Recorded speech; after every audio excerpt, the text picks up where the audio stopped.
Computer game खेलना किसे अच्छा नहीं लगता, लेकिन अगर गेम खेलते खेलते आपकी पूरी लाइफ एक गेम बन जाए तो।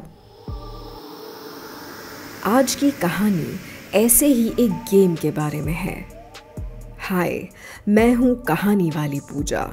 हर सोमवार, बुधवार, शुक्रवार आपके लिए हॉरर, सस्पेंस, थ्रिलर, मिस्ट्री वाली कहानियाँ लेकर आती हूँ।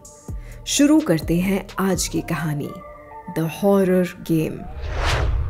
धनराज पैलेस दुल्हन सा सजाया गया था।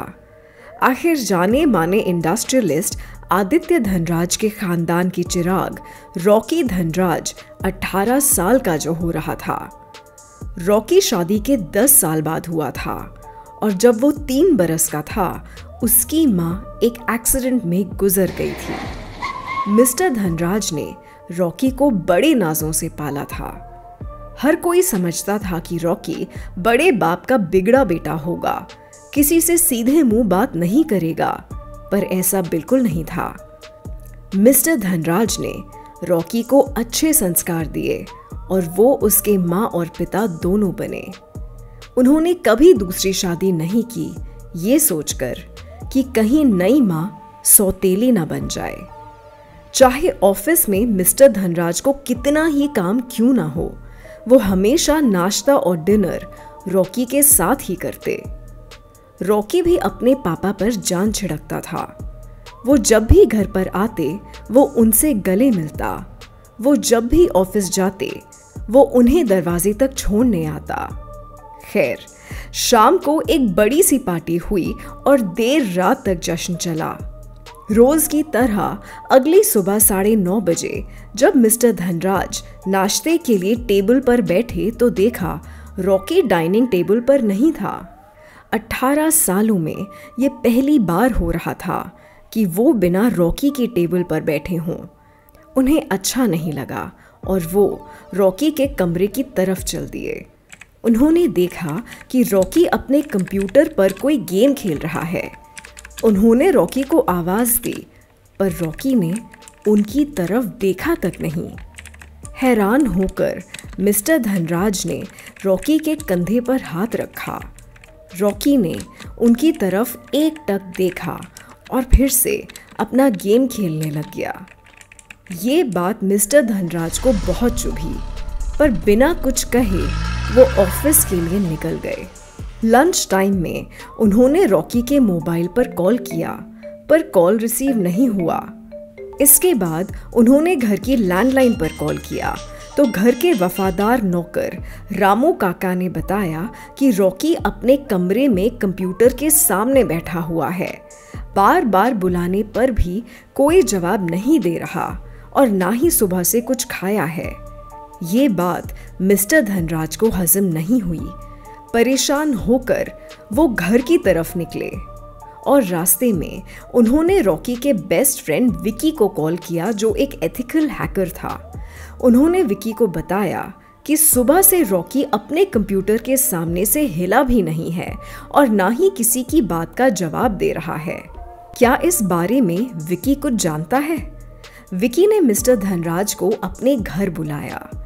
जब मिस्टर धनराज विकी के घर पहुंचे तो विकी ने रॉकी का अकाउंट हैक करके उन्हें एक मेल दिखाई जो कुछ ही घंटों पहले रॉकी के बर्थडे पर आई थी।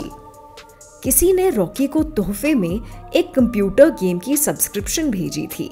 रॉकी ने बिना चेक किए ये गेम खेलना शुरू कर दिया था। विकी ने मिस्टर धनराज को इस गेम की वेबसाइट दिखाई और एक ऐसी बात बताई जिसे सुनकर मिस्टर धनराज के होश उड़ गए। विकी ने बताया कि ये गेम दुनिया भर में बैन हो चुका है। इसके बैन होने के पीछे एक बड़ी वजह थी। अगर कोई ये गेम खेलना शुरू करता तो वो इस गेम के वश में आ जाता। गेम खत्म होते होते वो पूरी तरह इस गेम का अधीन बन जाता। इसके बाद उसे अपने आसपास की दुनिया में यही गेम महसूस होता और वो उसी हिसाब से जीता। फिर वो शख्स कभी भी असली दुनिया को महसूस नहीं कर पाता। ये बात सुनकर मिस्टर धनराज बुरी तरह घबरा गए और उन्होंने विकी से इसे रोकने का तरीका पूछा। विकी बोला, ये गेम बनाने वाला ही इसे रोक सकता था। उसका नाम था मनीष। दुनिया तक पहुंचाने से पहले मनीष ने खुद ये गेम खेलने की कोशिश की, पर इसे खेलते खेलते वो इसका गुलाम बन गया। वो हकीकत और गेम में फर्क नहीं कर पाया। एक दिन यही गेम खेलते हुए एक टास्क समझकर मनीष छत से कूद गया और उसकी मौत हो गई। ये सारी बातें सुनकर मिस्टर धनराज का दिल बैठ गया। उनके लाडले रॉकी के साथ ये क्या हो रहा था? ये गेम रॉकी को आखिर किसने भेजा? क्या रॉकी भी पूरी तरह इस गेम का गुलाम बन गया या उसे बचाया जा सका? इन सारे सवालों के जवाब आपको अगले एपिसोड में मिलेंगे। अभी तो आप मुझे ये बताइए कि ये कहानी आपको लगी कैसी। अगर पसंद आई है तो कमेंट्स में लिखिए और साथ ही मेरा चैनल सब्सक्राइब कीजिए। वीडियो लाइक करना मत भूलिएगा। मैं हूँ कहानी वाली पूजा। हर सोमवार, बुधवार, शुक्रवार आपके लिए ऐसी ही हॉरर, सस्पेंस, थ्रिलर, मिस्ट्री वाली कहानियाँ लेकर आती हूँ। वैसे अगर ऐसी किसी कहानी का आइडिया आपको भी है तो मुझे बताइए। आपकी कहानी के आइडिया को एक पूरी कहानी बनाकर मैं लाऊंगी अपनी YouTube चैनल पर आपके नाम के साथ। अभी चलती हूँ और शुक्रवार को मिलूंगी आपसे। तब तक अपना ढेर सारा ख्याल रखिए। बाय।